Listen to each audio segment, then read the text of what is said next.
Hello dear student, কেমন আছো? I hope প্রত্যেকে ভীষণ ভালো আছো। স্ক্রিনের উপর একটা প্রশ্ন দেখা যাচ্ছে, প্রশ্নটা কি সেটা আগে মন দিয়ে দেখে নিই।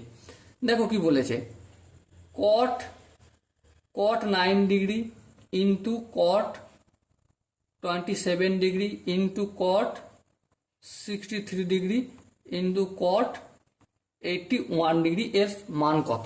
দেখো, কট 9 ডিগ্রিটা আমি রেখে দিলাম কট 9 ডিগ্রির আকারে, কট 27 ডিগ্রিটা আমি রেখে দিলাম কট 27 ডিগ্রির আকারে।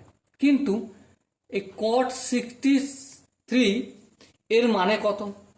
এর মানে এটাকে আমি কট না লিখে 1/tan63 লিখতে পারি। হ্যাঁ ঠিক, 63 হবে এটা। আর এখানেও কট 81 বদলে 1/tan81 ডিগ্রি লিখতে পারি। হ্যাঁ, এটা এখানে আমি কোন কনসেপ্ট কাজে লাগিয়েছি? অনন্যকের কনসেপ্ট কাজে লাগালাম।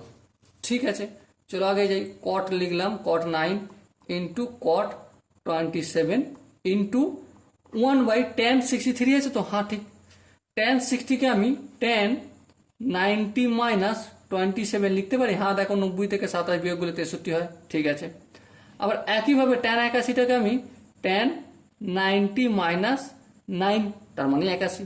ঠিক আছে, কোন কনসেপ্ট কাজে লাগাচ্ছি? পুরো কোণের কনসেপ্ট কাজে লাগাচ্ছি।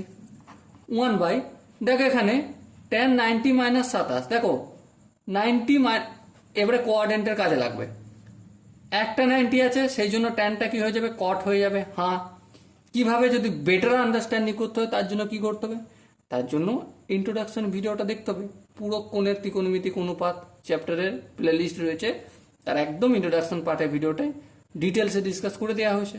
ঠিক আছে, কট 27 কিন্তু প্লাস হবে না মাইনাস হবে?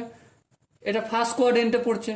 90 ডিগ্রি মাইনাস 27, 90 এখানে গেল, 27 মানে মাইনাস করছি 27 এখানে পড়ছে, তো ফার্স্ট কোয়াড্রেন্টে অল প্লাস মানে এখানে প্লাস হবে। সেম একইভাবে এটাও কি হয়ে যাবে? কট হয়ে যাবে, কট 9 ডিগ্রি হয়ে যাবে। এই কট 9 ডিগ্রি, এই কট 9 ডিগ্রি কাটা গেল উপর নিচে। এই কট 27 ডিগ্রি, এখানে কট 27 ডিগ্রি কাটা গেল। সো আলটিমেট কি পেলাম? 1 পেলাম। সেটাই হবে আমাদের আনসার। ওকে, আই হোপ প্রত্যেকে বুঝতে পেরেছো। যদি কোনো জায়গায় বুঝতে অসুবিধা থাকে, ডাউট থাকে বা কনফিউশন থাকে, তাহলে কি করতে হবে? কমেন্ট সেশনে জানাতে হবে। ওকে, সো ডিয়ার স্টুডেন্ট, দেখা হচ্ছে পরবর্তী সেশনে। ততক্ষণ পর্যন্ত ভালো থেকো, সুস্থ থেকো এবং জয় হিন্দ।